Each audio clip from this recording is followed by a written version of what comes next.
So on 21 February 1948, okay, so we jump into the concept of justice. Ambedkar, in his capacity as chairman of the drafting committee, submitted the first full draft of the Constitution that the drafting committee had prepared over the previous 42 sittings. So you remember I was telling you about, for example, 6 February and 10 February and so on. All the meetings since 27 October 1947, that was the first meeting after the 30 August meeting when Dr. Ambedkar was elected chairman by the drafting committee. So you had 30 August, you had 27 October, and on 27 October, they decided to postpone discussing the preamble till the end. And the end consisted of a total of 42 sittings. Over those 42 sittings, the draft constitution was prepared and sent under a cover letter of 21 February 1948. And that cover letter is very, very important. Now, what the president of the Constituent Assembly, Prasad, did when he received this letter from the chairman of the drafting committee was he then published the draft constitution on 26 February. That allowed general public to be able to access it and discuss it, and possibly more importantly, the draft was sent to all the Constituent Assembly members by the president, and the Constituent Assembly was told basically they have 1 month to reply with their views, amendments, opinions, and so on, which they needed to submit by 22 March 1948. And the drafting committee actually received a flood of letters and proposed amendments. And so they reconvened after the 42 original sittings in March, 3 days to evaluate all of these comments and amendments that they'd received. Now, 23, 24, and 27 March, the drafting committee started to rework slightly on the draft constitution. But in fact, as we're going to find out, on 4th November, later in the year, when the drafting committee, or when the chairman of the drafting committee makes a motion to introduce the draft for consideration by the Constituent Assembly, what the drafting committee submits is basically precisely the same constitution draft as they had created on 21 February. And instead of introducing changes into the 21 February draft, all they did was add appendixes of all of the suggestions and comments and so on that they had received. So the drafting committee dumped a big pile of suggested and proposed amendments and critiques and things like this onto the Constituent Assembly, as opposed to on its own accord introducing these amendments or changes into the draft itself. Now, that's precisely how they're supposed to work, but that's not how they had been working till then. And since the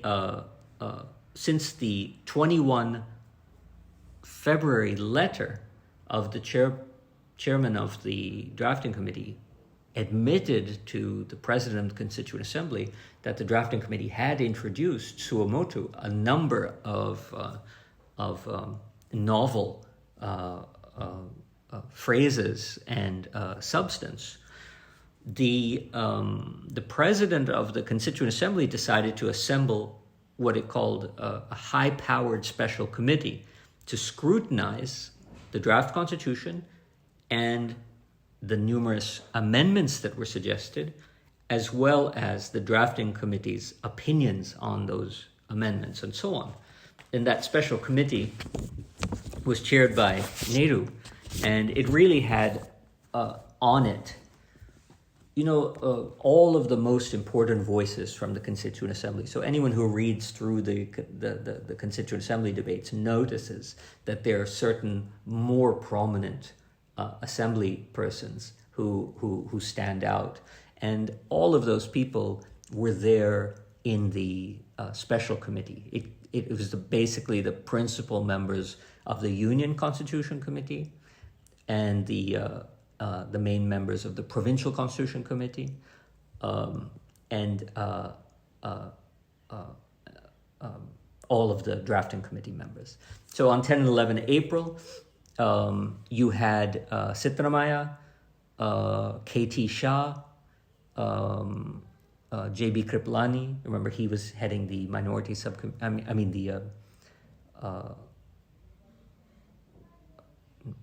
Now I've forgotten the name of the subcommittee. Fundamental Rights Committee. K.M. Munshi, who not only was a member of the drafting committee, but if I recall correctly, he was a member of the most number of committees and subcommittees of the Constituent Assembly. Thakur Das Bhargav, who made a lot of important statements in the Constituent Assembly, and of course B.R. Ambedkar, who, as I had mentioned, never missed a single meeting related to the Constitution or the Assembly. So who else was there? Naziruddin Ahmed. If you remember, I began by stating that Ahmed said the drafting committee was drafting in secret, and it had become a constitutional committee instead of a drafting committee.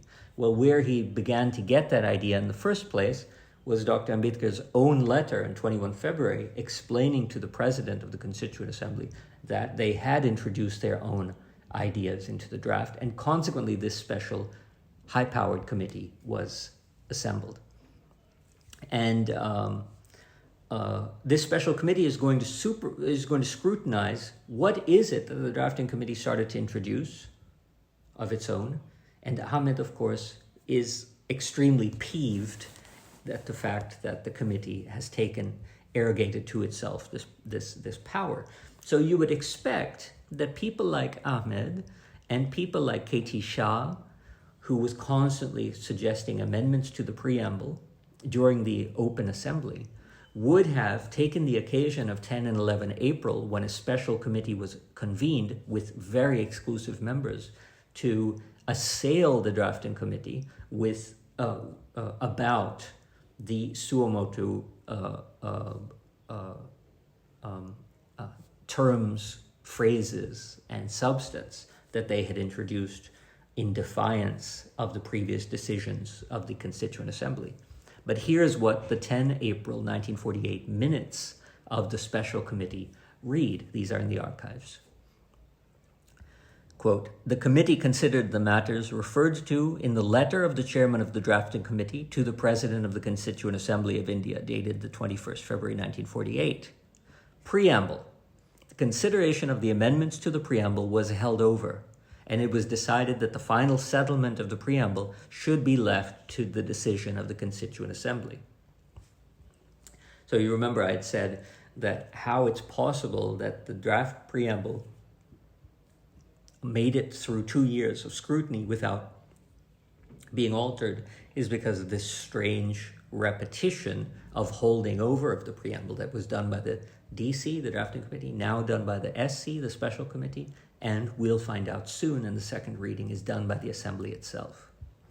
So this was extremely unusual because the entire reason behind assembling the special committee was to scrutinize the changes that the drafting committee had introduced. One of the most important ones being the changes to the unanimously adopted objectives resolution. So this is exactly what Dr. Ambedkar's letter to Prasad was about. And so when they assemble this whole committee, the first thing the whole committee does is to make a resolution that they're not going to do what they were assembled for. Now, there were a lot of changes suggested in that after the publication of the draft constitution, but it's quite interesting that with respect to the concept of justice, there are absolutely no changes that are suggested to the tripartite division of justice, the Justice Clause, social, economic, and political. Now I'm not going to get into too much detail about why that is the case, but just a hint to you, those of you who are interested in more of the backstory about this. Krishnaswamy Iyer was there on 6 February when Dr. Ambedkar introduced this newly written preamble. And part of the genius, negotiating pragmatism of Ambedkar was that he introduced elements of each of the earlier drafts in order to bring on board the widest number of people to form consensus on the preamble as a whole, so that he could introduce the parts that were most important to him and completely new, namely fraternity, dignity, and caste. So the Justice Clause was framed originally or introduced originally by Gopalaswamy Iyengar, who was also a member of the drafting committee, but who did not come to the 6 February committee meeting. Iyengar was one of the original drafters of the declaration that became the source document for the objectives resolution. So what we find is that Krishnaswamy Iyer and Gopalaswamy Iyengar were what Munshi refers to them as, he doesn't say bosom buddies, he says inseparable. That these two were inseparable, Iyer and Iyengar. And it's fascinating because what we find is that the Justice Clause is defended in the assembly by Krishnaswamy Iyer, who is defending the formulation of justice in the preamble because it is a carbon copy of what Gopalaswamy Iyengar had introduced in the original declaration, which becomes part of the objectives resolution. So I hope you understand what I'm trying to say. There's an interesting connection going on here, that the preamble has enticements to each of the members of the drafting committee to support it in the assembly. And this is what Krishnaswamy Iyer, who, as you possibly know, was an absolutely brilliant legal mind, and he was a member of 8 other committees apart from the drafting committee. So that's quite a number of committees, including the advisory committee and the subcommittee on fundamental rights. He was a major player in the drafting of the Constitution. In fact, any of you who have read the 25th November 1949 speech of Dr. Ambedkar in the assembly know that Dr. Ambedkar stated publicly there were many greater minds, legal minds, in the assembly and on the drafting committee, and he names Krishnaswamy Iyer as the one he considered a greater legal genius than he was. So bringing Krishnaswamy Iyer on board in defending the Justice Clause of the preamble is a major coup for the drafting committee to push through its own version of the preamble as a whole. So this is what Krishnaswamy Iyer says in the assembly.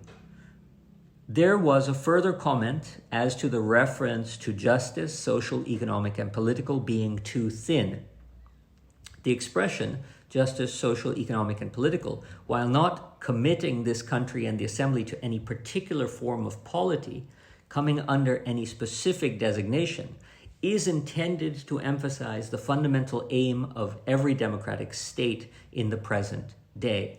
The Constitution framed will, I have no doubt, contain the necessary elements of growth and adjustment needed for a progressive society. So this robust defense of the Justice Clause, for any of you who are interested in the backstory, is in fact a quotation of Dr. Ambedkar himself. So it's interesting because Krishnaswamy Iyer uses a phrase that he has taken from an earlier writing of Dr. Ambedkar to defend the critiques against the Justice Clause that come from the Constituent Assembly after the President of the Assembly published the draft Constitution and invited comments. After a man so important as Krishnaswamy Iyer comes to the defense of the Justice Clause, the Constituent Assembly basically agrees, and the clause, the Justice Clause, stood exactly as it was framed. And in fact, it stood that way all the time until 1976 with the 42nd Amendment. No one raised any further dispute against the Justice Clause in the Constituent Assembly. But when the 42nd Amendment was moved, there was once again a number of suggestions to rephrase the Justice Clause from the Preamble. And these suggestions came not just from the Lok Sabha, but also from the Rajya Sabha. And there were, you can read in the parliamentary debates from 1976 how many suggestions there were to rephrase justice. Now, as you know, the 42nd Amendment left most of the descriptive part of the preamble alone and instead added two terms, secular and socialist, to the declaratory part, and it added one word to the descriptive part, namely integrity, to unity of the nation became unity and integrity. But the justice part, despite how many motions were made, still remained unchanged in 1976. Now, for the most part, all of the rejected motions from the Lok Sabha and Rajya Sabha in 1976 were about adding more species of justice. So we have social, economic, and political justice, but there were a few motions to add the term religious to justice, so that the Justice Clause would read justice, social, political, economic, and religious. Others sought to add substantively to the clause, so people from the left wanted modifying clauses added, like justice, social, economic, and political, thereby creating a social order in which there would be no unemployment. Or, yet again, whereby the state shall ensure equality of educational opportunities. Or another motion from 1976, thereby creating a social order in which there shall be no distinction made by the state between citizen and citizen. Again, none of these amendments was accepted, and the preamble was only amended to add those three terms that I had mentioned: secular, socialist, and integrity. All right, so what I'm trying to suggest to you is justice gets introduced on February 6th by Dr. Ambedkar in his draft in a way that echoes back to the source document of Nehru's Objectives Resolution, in order to give the drafting committee member, Gopalaswamy Iyengar, some of his own words in the preamble. And this is a masterstroke, because Ambedkar's employment of this strategy of bringing in as many words as he can from other stakeholders in the preamble, he manages to get Krishnaswamy Iyer to defend the Justice Clause in the Constituent Assembly. And Iyer's defense is so robust that the Assembly removes its suggestions for amendment, and it lasts all the way up to the 42nd Amendment, when once again motions to alter the Justice Clause were introduced, but they failed. So the Justice Clause remains today in 2020, 70 years later, precisely the way that Ambedkar had written it on February 6, 1948, and its source document of the Objectives Resolution. Now, the interesting thing is that the objectors resolution, or even the declaration upon which it was based, is not the original of this phrase, justice, social, economic, and political. It actually goes back to the Russian Revolution in 1917. It was a catchphrase of the revolution that justice should not only be political but also social and economic. And this tripartite structure, justice, social, economic, and political, is in perfect parallel to an earlier revolution, the French Revolution, where the phrase liberty, equality, and fraternity was championed. So what we find is that the preamble to the Indian Constitution echoes two tripart phrases that in themselves are remnants of two revolutions, French Revolution and the Russian Revolution. And there's some reason behind that, because as we're going to see soon, Dr. Ambedkar's idea of the word equality in the preamble, he characterizes as India's revolution. So, but I'll get into that when we discuss equality. Now, Dr. Ambedkar had complete authority to alter the Justice Clause however he wanted to. That hardly seems contentious given that there were so few members in attendance and that so much of the drafting fell upon his shoulders, as we saw both Munshi and Krishnamachari say in their memoirs. So it's suggestive that Ambedkar left the Justice Clause untouched. Even though Dr. Ambedkar is regarded as the preeminent authority of social justice in India in the 20th century, there's something interesting that we find when we comb through his own writings on justice in all of his books. For example, you can see, if you're interested, what he says, the evidence he gave before the Southborough Committee in 1990, or the speech that he gave at the Round Table Conference in 1930, or what he wrote about justice in Annihilation of Caste in 1936, and then that earlier constitution that he had written in 1947, States and Minorities, or what he writes much later in 1955 in his book, Thoughts on Linguistic States. So Ambedkar has a great number of writings on justice, and yet what we see is that despite that he has an enormous personal background on what justice can and ought to mean, he decides to leave this tripartite structure intact and to give Krishnaswamy Iyer and Gopalaswamy Iyengar this kind of participatory role in the drafting of the preamble. Why so? Because in Dr. Ambedkar's own writings, justice is not really a term of art. Now, a term of art, I hope you're familiar with that expression, means that it has a technical role to play. I'm sure in your education you have come across John Rawls's theory of justice. In John Rawls's theory of justice, for example, justice is a term of art with very specific determinations on what it can mean, ought to mean, and certainly does not mean. So, for example, if we can say what justice does not mean for John Rawls with 100% certainty, it is the utilitarian sense of justice, because of the way that utilitarianism degrades the individual dignity of persons. So that's why Rawls has this constructivist account that is grounded in Kantian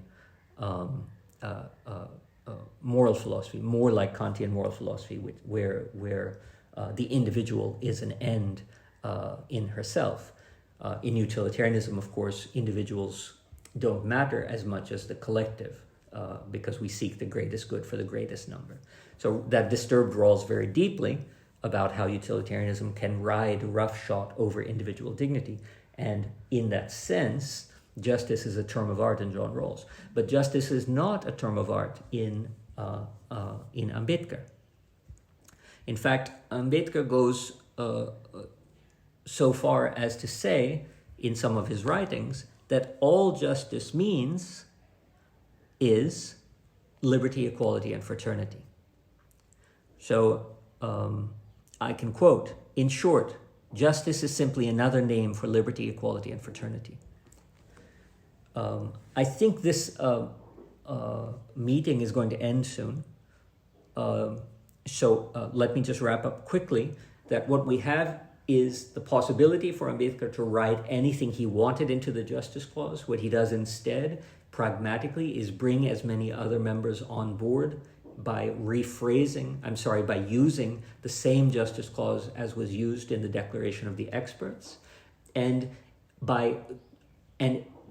his own writings show us that he was not vested in the meaning of justice as a term of art, but instead believed that the composition of justice relied fundamentally on the terms liberty, equality, and fraternity, which we find are completely the focus of the preamble as far as Dr. Ambedkar is concerned.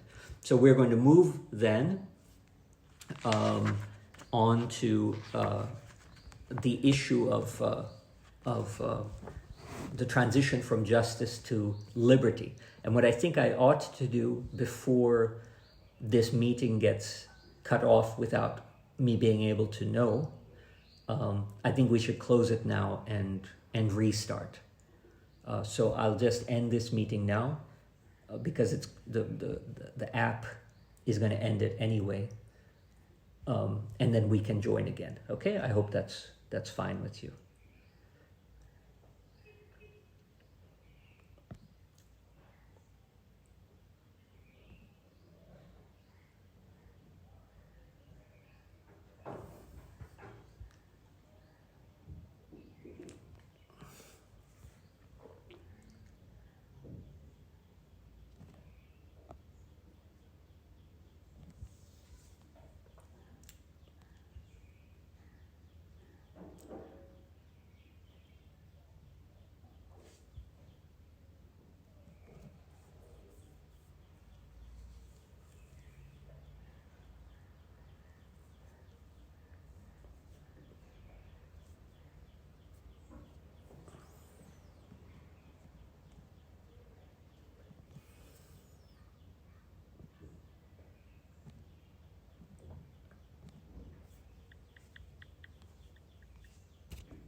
Okay, we're populating back up.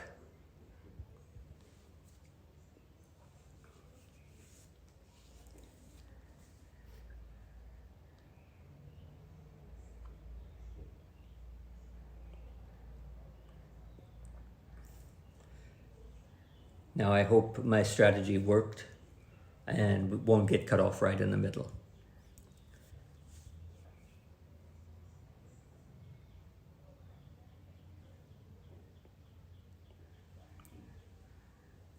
Okay, I guess I'll just get started again. Just recap a couple of things as I move into it. As mentioned, the draft constitution prepared by the draft committee on 21 Feb was sent to the Constituent Assembly and then wider public.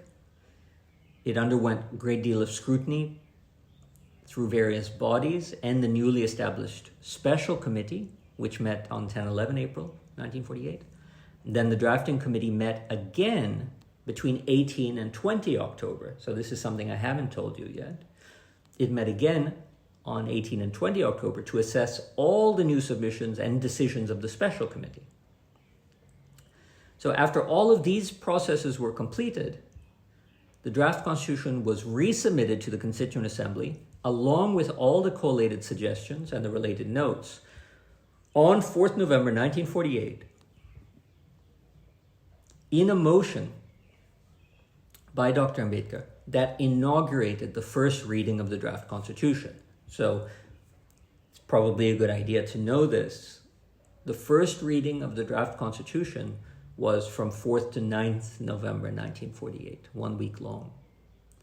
And as I mentioned, I believe on the first day, one of the primary concerns that we see in all the debates in the first reading of the Constituent Assembly is about the failure of the draft constitution to reflect Gandhian thought, especially the centrality of the Gandhian idea of the village republic. So as we think about the concept of justice and move towards the concept of liberty, what we see is that Gandhianism was, to borrow from the Communist Manifesto, was a kind of specter that haunted the Constituent Assembly. The very day, I had mentioned this before, I find this really amazing when we were talking about the invocatory part. The very day that the Constituent Assembly convened for the very first reading, the President of the Assembly began the proceedings with a mandatory homage to the Father of the Nation. So you can read the transcript in the Constituent Assembly. It goes like this. This is Prasad speaking. Honorable members, before we take up the items on the order paper, I bid you to rise in your places to pay our tribute of homage and reverence to the Father of the Nation, who breathed life into our dead flesh and bones, who lifted us out of darkness, of despondency and despair, to the light and sunshine of hope and achievement, and who led us from slavery to freedom. May his spirit continue to guide us. May his life and teaching be the torchlight to take us further on to our goal. Now just imagine this. President of the Constituent Assembly is asking for the spirit of Gandhi to guide the assembly, and that Gandhi's teaching should be the torchlight that takes this assembly further towards the goal. And what is that goal? To go from the darkness of despondency and despair into the light and sunshine of hope and achievement. Now, if that's the case, what has the drafting committee just handed over to this assembly that has just been bid to rise and say this rather long and complicated homage that talks about dead flesh and bones and things like this? What does it say? So as Dr. Ambedkar is making his first motion to introduce the draft constitution for consideration in the first reading of the assembly, he very gently explains to the assembly, very politely, you can read the 4th November speech, that village and district panchayats were not taken as the fundamental basis for the constitution because members of the Constituent Assembly themselves, as you can find in those written submissions that he attached with the draft constitution, throughout 1948, these members recorded adverse opinions regarding grounding authority in the village and district panchayat. So in other words, when Dr. Ambedkar is introducing it, he takes no responsibility himself for not introducing Gandhian elements. He says, all of you who just rose in place in order to talk about the spirit of Gandhi guiding you are the ones who sent me letters saying you didn't want the spirit of Gandhi guiding you. Then he drops that kind of cover of saying that you're all the ones who did it, and in open defiance of Gandhi, on 4th November, Dr. Ambedkar gave his own assessment of the Indian village compared to Gandhi's assessment. Ambedkar said, village republics cannot be justified just because of their longevity. Just because they're ancient doesn't mean that they're legitimate. And there's a very famous quote from Ambedkar about the Indian village. It is a sink of localism, a den of ignorance, narrow-mindedness, and communalism. And this appraisal of the traditional Indian village is a key to unlock a great deal of the significance behind the preamble. Now, imagine all of the Gandhians in the assembly were shocked and appalled by these words that Dr. Ambedkar so brazenly states in the first sitting. And so throughout that week, that started on 4th November, he just gets attacked over and over again. The Mullah Swarup Seth typifies these criticisms while moving an amendment to the Constitution. And I'll read Seth's proposed amendment. I want to ask whether there is any mention of villages and any place for them in the structure of this great Constitution. No, nowhere. The Constitution of a free country should be based on local self-government. We see nothing of local self-government anywhere in this Constitution. This Constitution as a whole, instead of being evolved from our life and reared from the bottom upwards, is being imported from outside and built above downwards.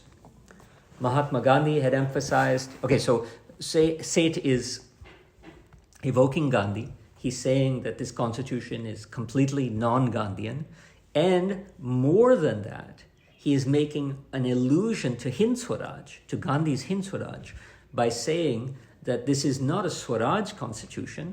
This is a constitution that, to quote Seth, is being imported from outside.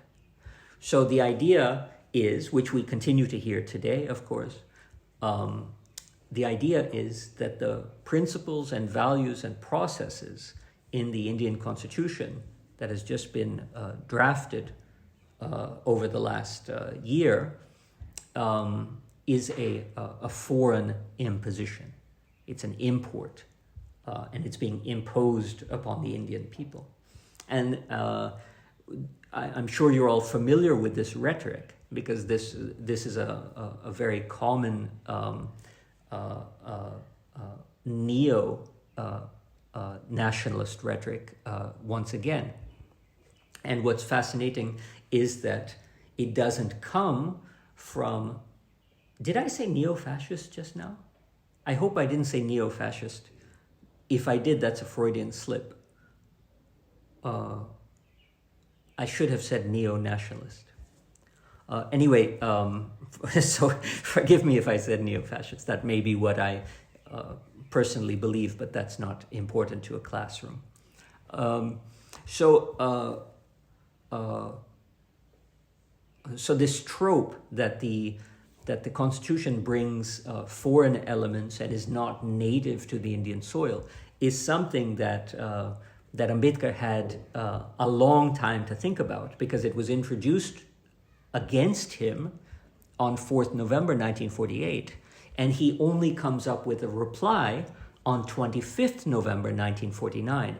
And that reply is hugely significant for understanding the real meaning of the preamble that he has drafted.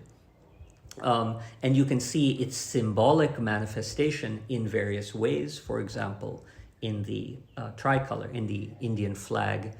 As you possibly know, Ambedkar was on the flag committee for the design of the flag. I'm currently writing a book about the history of the Indian flag, because that is also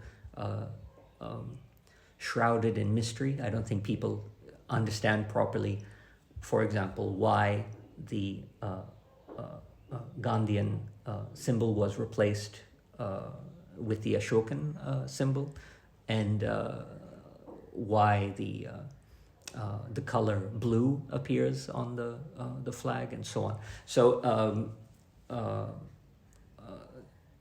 So there are certain elements, let's say ancient Indian elements that appear symbolically in the flag, that are in fact Dr. Ambedkar's answer to this 4th November accusation that the principles of the Constitution are imported impositions on the Indian people and not indicative of Swaraj.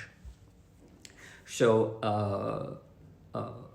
I think you should probably be able to make the inferences.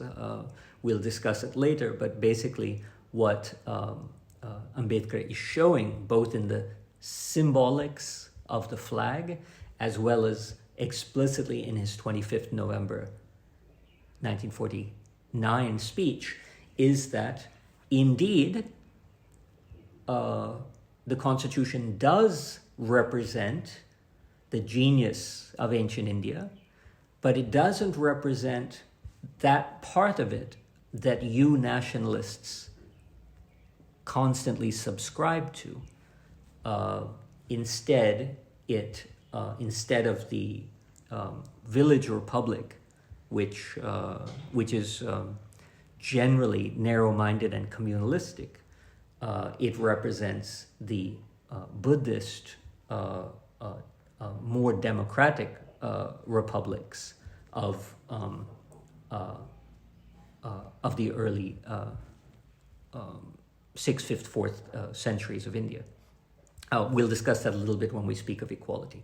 So what Dr. Ambedkar is very, very ingeniously doing is substituting the content of that wonder that was India from a predominantly,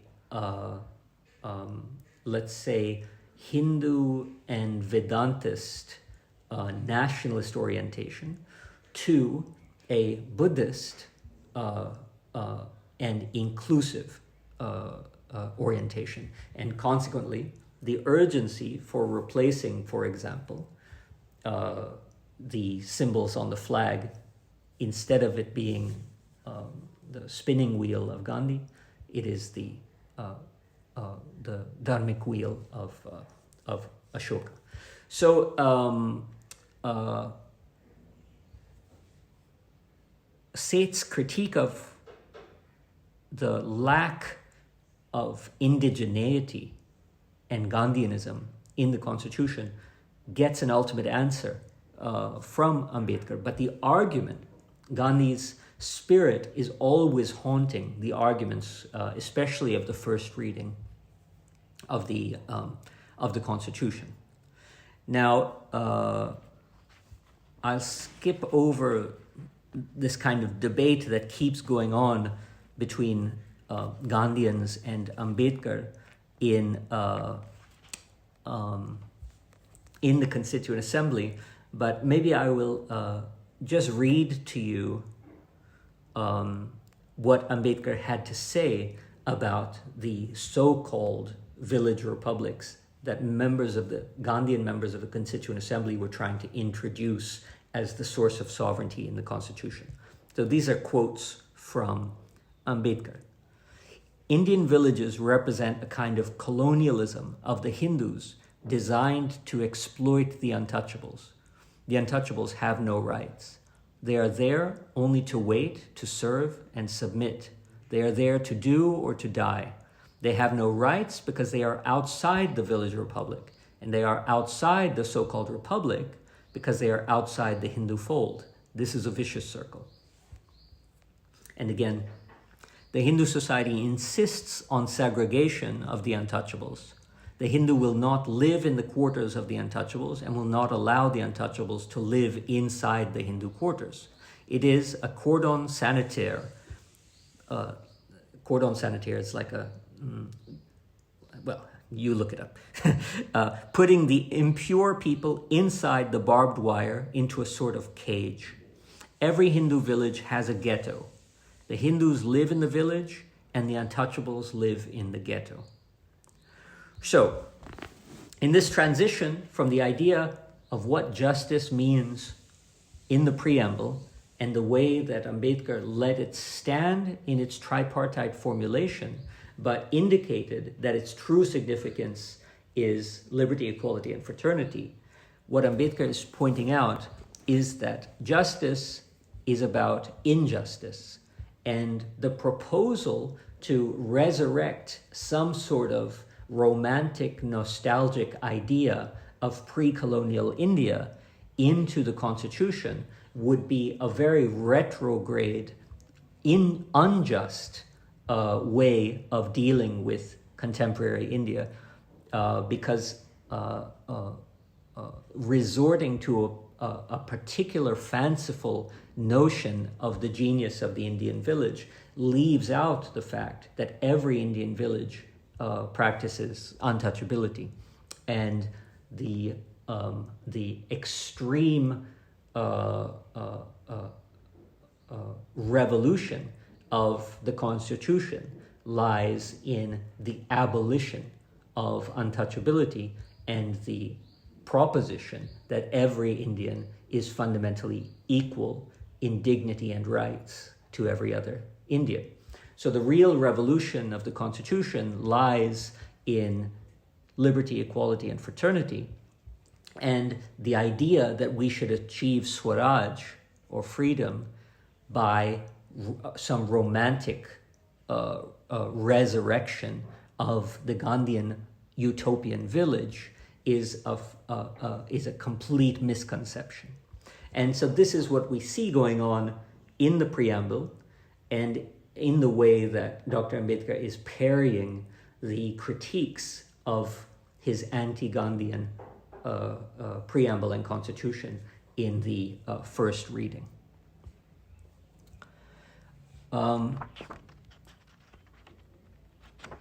So things continue.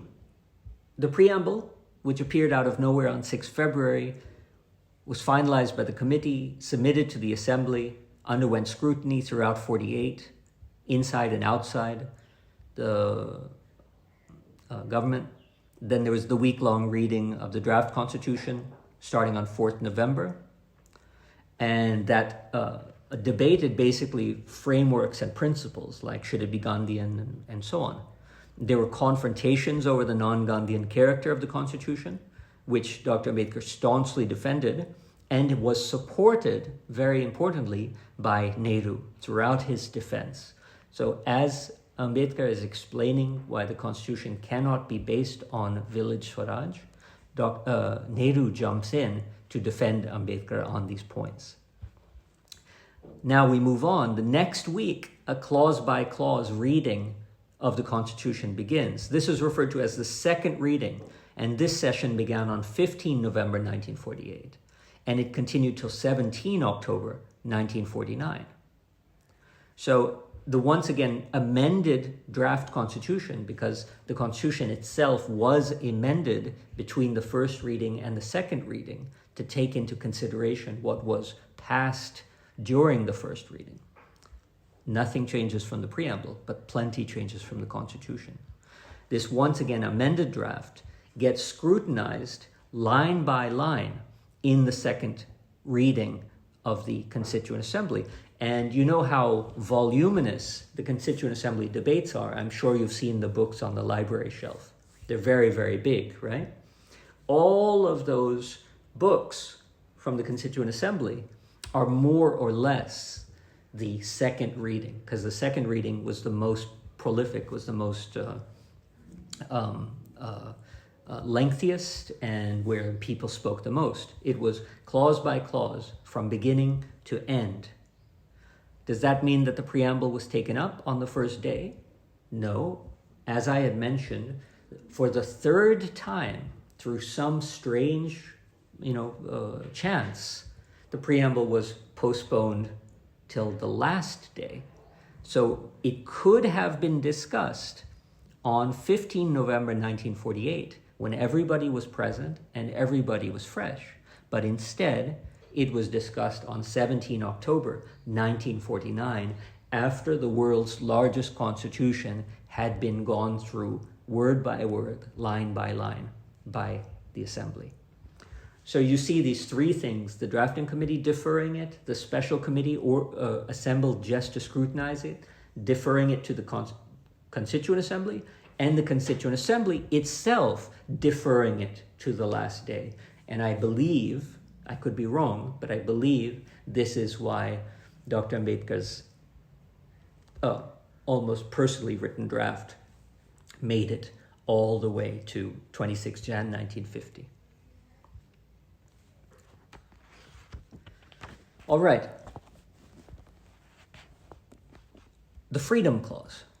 As I just mentioned, the tripartite formula of justice was not really commented upon through the course of the debates, but another staple tripartite division, liberty, equality, and fraternity, invited a huge number of interventions and proposed amendments. And although Dr. Ambedkar had left the Justice Clause from the Objectives Resolution more or less completely untouched, he did change the Freedom Clause from the Objectives Resolution. So you remember that the objectors' resolution was unanimously adopted on 22 January 1947 and was declared by Nehru to be the preamble. And yet, Dr. Ambedkar changes the Freedom Clause. So here is the original. It's Section 5 of the Objectors' Resolution, wherein shall be guaranteed and secured to all the people of India freedom of thought, expression, belief, faith, worship, vocation, association, and action. And we see that many of those words don't appear in the final Freedom Clause. In Dr. Ambedkar's proposed preamble from states and minorities, that was 15 March 1947, there were clauses that were of potential relevance to the Freedom Clause of the preamble of the Indian Constitution, because Dr. Ambedkar's proposed preamble read like this, from Section 2 and Section 4, I'll cite, to maintain the right of every subject to free speech and free exercise of religion, and Article 4, to make it possible for every subject to enjoy freedom from want and freedom from fear. So there are freedoms towards and freedoms from. Again, in the final version of the preamble, as drafted by the committee in February of 1948 and adopted in November of 1949, there is no Freedom Clause. It has been changed to a Liberty Clause, and it is called this: liberty of thought, expression, belief, faith, and worship. So how did the Freedom Clause change to the Liberty Clause, and how did this Liberty Clause give us these freedoms? There were a lot of changes that took place, but what is clear, because I've just read to you the Objectors' Resolution freedoms as well as states and minorities freedoms, what is clear is that there's a huge reduction in the number of freedoms that appears in the preamble. So if we start with the positive freedoms, remember there were freedoms to and freedom from. Freedoms to, positive freedoms. There are freedoms of thought, expression, belief, faith, worship, vocation, association, and action, as well as of speech and religion. And then if we include the negative freedoms, freedoms from want and freedoms from fear, what we see is that the final preamble, the Liberty Clause, narrows down from 12 freedoms to only 5 freedoms.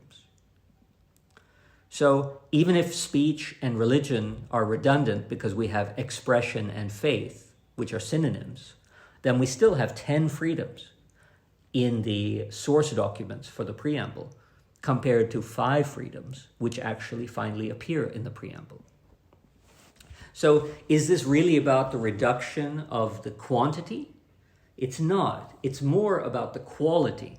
So quality is about type. Quantity is about number. This is not really about how many freedoms there are, but it's about what type of freedoms there are. Each of the freedoms and liberties that are removed from the 10 that could have been there are removed because they belong to the genre of social freedoms, or what in human rights, the history of human rights, we call red rights. I hope you're familiar with that. Blue rights, red rights, green rights, right? First generation, second generation, third generation rights, or political, social, civil, and group, and cultural, so on. So what was removed are these sorts of red rights.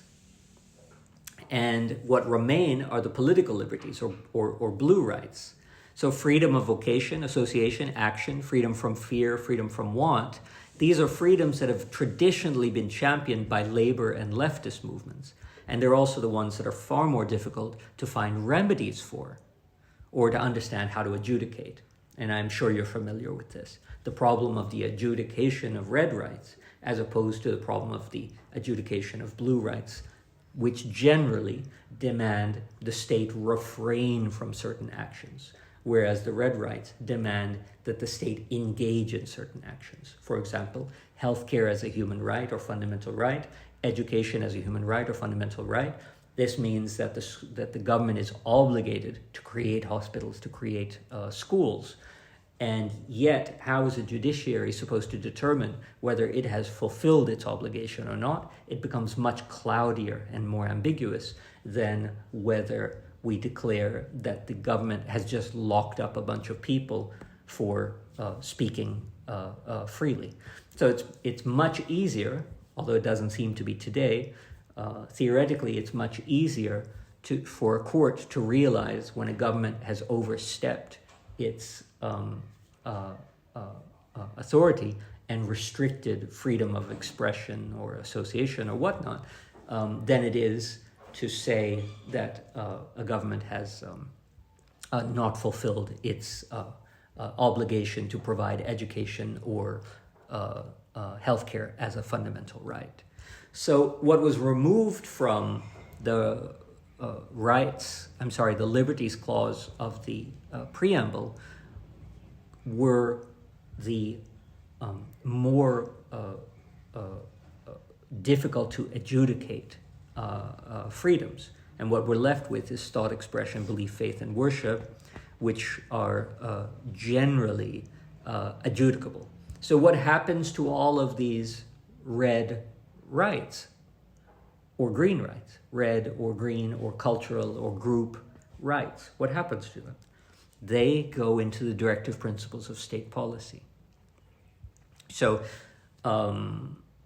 there were a lot of debates within the Constituent Assembly, mostly originating in the Subcommittee on Fundamental Rights, but then spilling over into the Constituent Assembly itself, about the problems associated with rights and especially legal remedies. Which rights should be fundamental and which instead should be included in the directive principles of state policy.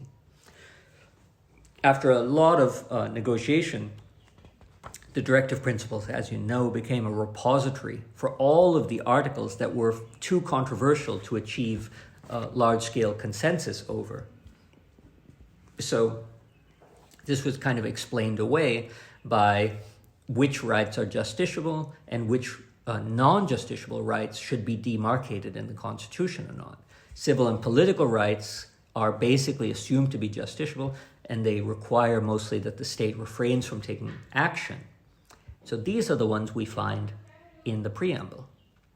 Whereas those social and economic rights that many believe to be non-justiciable because they require positive action by the state were excluded from the preamble so that it wouldn't create an undue ambiguity. However, everything that was excluded from the preamble was included into the directive principles of state policy. So the main components of economic justice and social justice were relegated to directive principles. And basically those more robust labor-related freedoms were dropped from that privileged position in the preamble. But thankfully, most of those terms found a place within the body of the Constitution itself, and some of them, as you know, have been included now as fundamental rights. So running alongside the selection of particular freedoms or liberties, which was largely based on this juridical question, right? Which rights can people seek remedies in courts and which ones can they not, was the very basic issue of nomenclature, which I haven't even talked about yet. Why did freedom become liberty? Nehru's Objectives Resolution spoke about freedoms and not about liberties. And Dr. Ambedkar's proposed preamble from states and minorities employed the term liberty, but also at times the term freedom. But what we're going to see is, as I had been mentioning, that Gandhi's specter had been haunting the Constituent Assembly debates, had been haunting the entirety of the Constituent Assembly. And this, I believe, led to Dr. Ambedkar's transformation of the Freedom Clause from the original preamble to a Liberty Clause. Now, there's an easier explanation. There's a surface explanation, which is that once Dr. Ambedkar has added the third term fraternity, it makes a lot more sense to say liberty, equality, and fraternity than it does to say freedom, equality, and fraternity. Because freedom,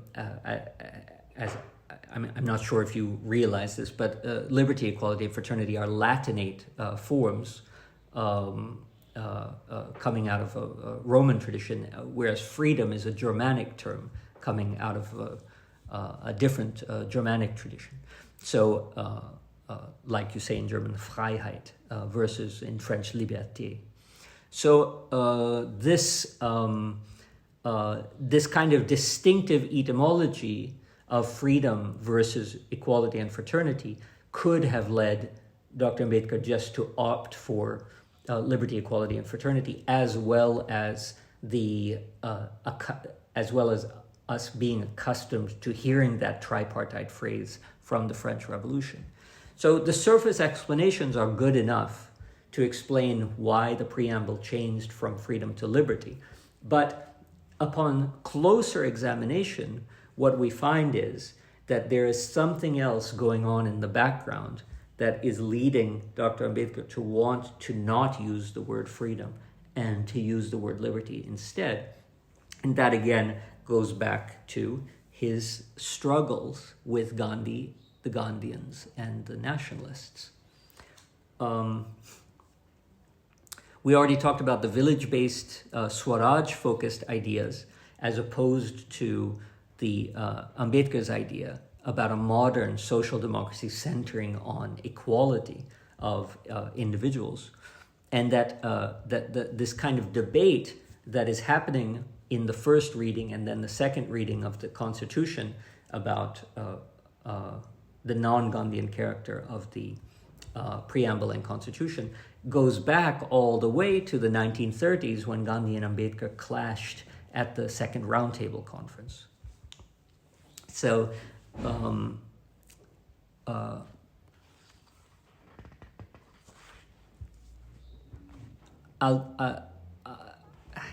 mean, it's hard to really encapsulate the whole the whole what's called Gandhi Ambedkar dispute, which went back for decades.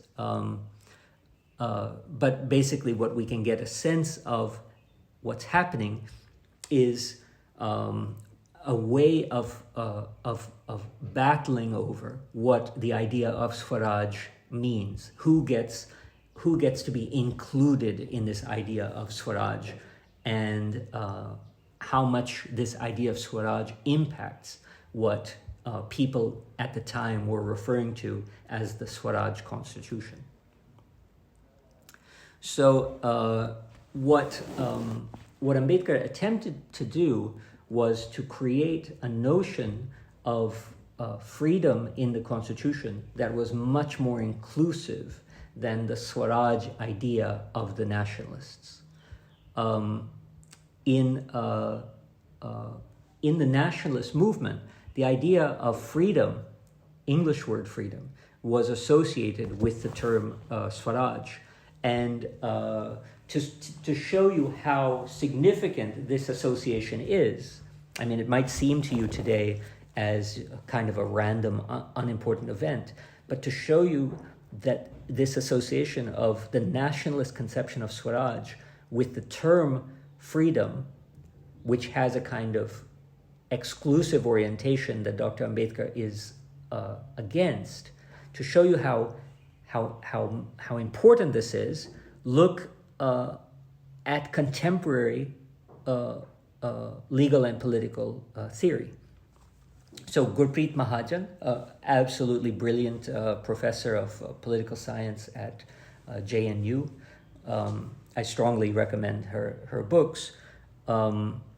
Nevertheless, Gurpreet Mahajan starts her chapter on freedom in her very popular book called India, Political Ideas and the Making of a Democratic Discourse. So she writes this book on the political ideas of India, discussing the core political ideas of modern India, and she has a chapter on freedom. This is what she says in the chapter on freedom. For a people living under colonial rule, freedom was a spiritual longing, defining what it means to be a human being. As the social and political conditions for the exercise of the enjoyment of freedom did not exist, this longing often employed a spiritual idiom to give voice to an inner desire that remained unrealized, if not stifled, under the British. The desire to be free was not an aspiration to be an autonomous individual.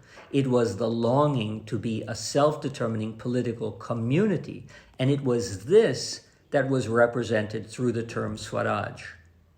All right, why I'm reading to you a book that's currently assigned in political science is because what we see here 70 years later is that political theorists today continue to spiritualize this notion of freedom, grounding it with its association of Swaraj. And they imbue this idea with this kind of Hindu nationalist discourse, a spiritual longing to be part of a self-determining political community is the nature of freedom as Swaraj. Now, I can just mention that Mahajan's chapter on freedom doesn't so much as use the name Ambedkar once. Instead, she talks about Tilak, Aurobindo, Vivekananda, and of course Gandhi. So what's happening here? What is happening in this notion of freedom and Swaraj in the Indian nationalist movement? It's hearkening to a spiritual dimension that is fundamentally captured by an Advait Vedantist orientation that in itself gets becomes exclusionary. So people like Ambedkar cannot be mentioned in a chapter on freedom. Instead, someone like Ambedkar is relegated to the chapter on equality in Gurpreet Mahajan's book. In very much the same vein, Ananya Vajpayee's oft-cited book, Righteous Republic, I'm sure you've all heard of that. It focuses on Swaraj as being essential to the project of the construction of the Indian Republic. But her chapter on Dr. Ambedkar was totally silent on Ambedkar's critique of Swaraj. This despite Vajpayee's own claim in the introduction to her book that the term Swaraj is what bounds her book together and is what bound modern India together. So as usual, in contemporary political theory, it's impossible for these authors, Ananya Vajpayee, Gurpreet Mahajan, to find place for Dr. Ambedkar, to integrate him into the narrative of the modern Indian state, because this narrative is dominated by a spiritualized account of Swaraj. And the freedom movement is fixed into this narrative of spiritualization.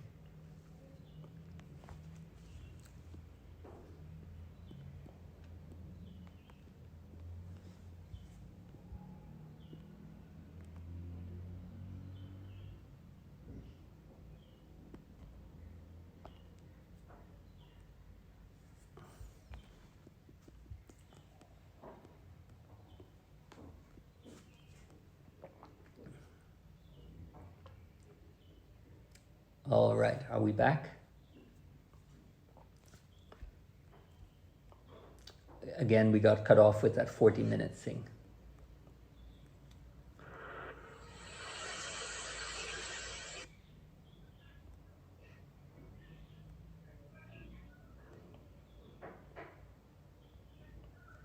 Okay, I'm getting you back now.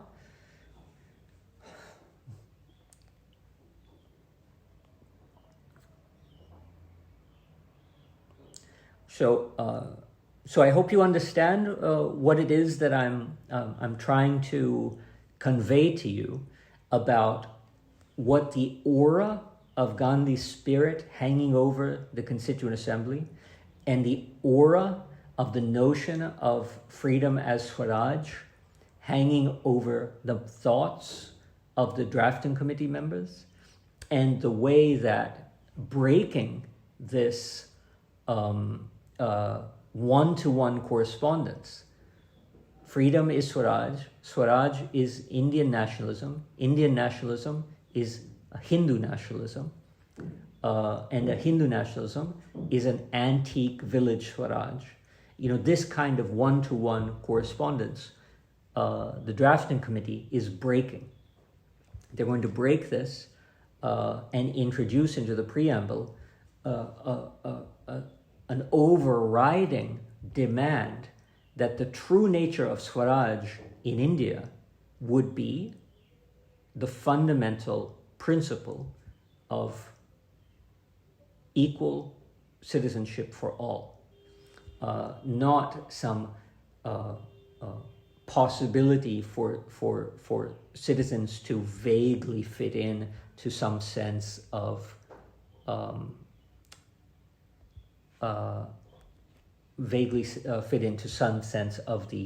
the community, because communities can be as exclusive as they are inclusive.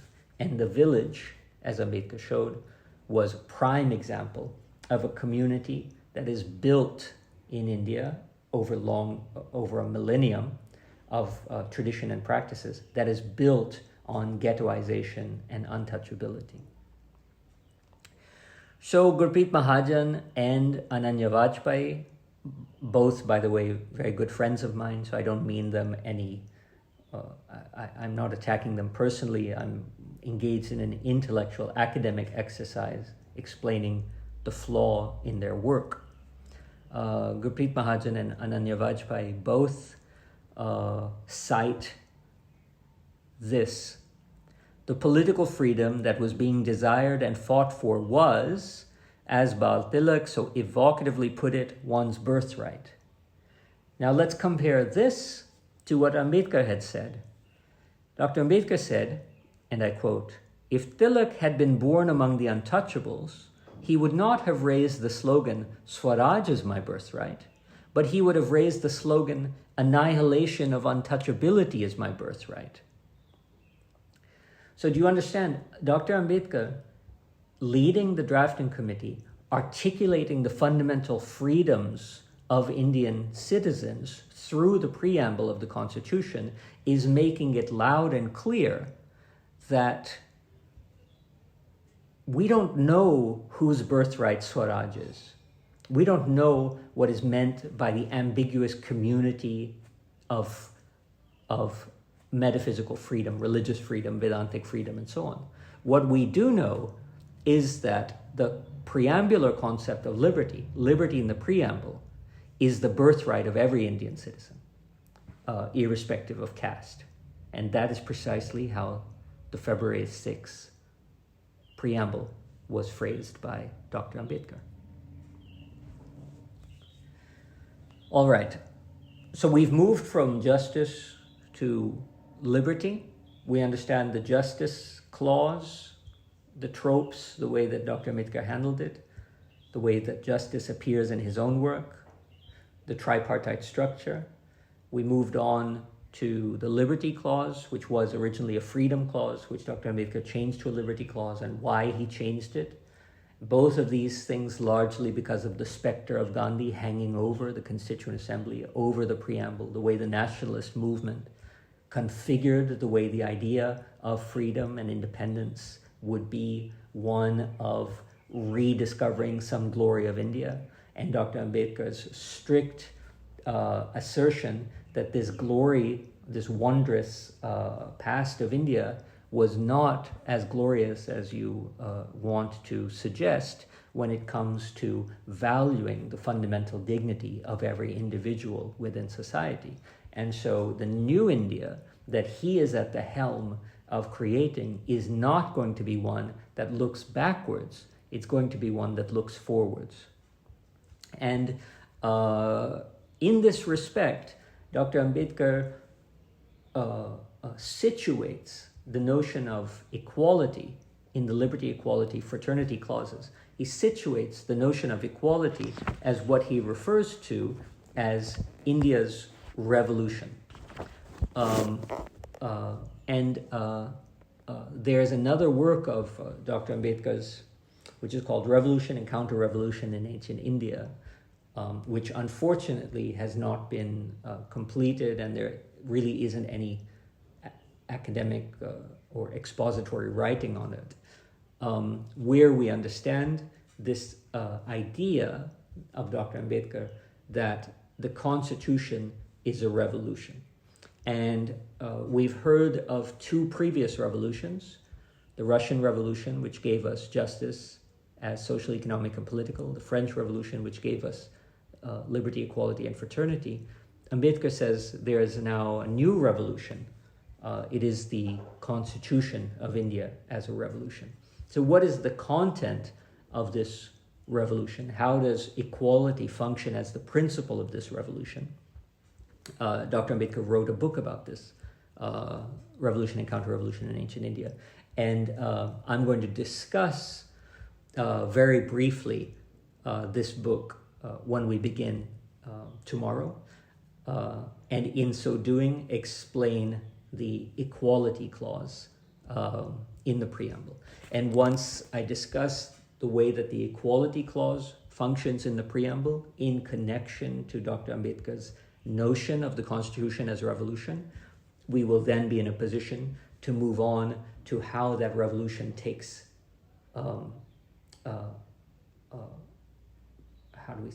takes hold of the Indian people. And that can only be through fraternity and dignity. So tomorrow we start with equality, and then we'll move on to freedom, dignity, and nation. And then just one thing that is important to tell you, Professor Amita Dhanda has sent me the timetable for the Monday, the last class. She says it's going to be held at 4:30 on Monday. So tomorrow we meet again, 9:30 to 1, where I will discuss equality, then fraternity, dignity, and nation. And then on Monday at 4:30, we will wrap up and conclude. And if in the meantime, any of you has any idea about how I'm supposed to conduct an examination through Zoom with 150 people, please, please tell me how that's going to happen, how it happens in your other courses.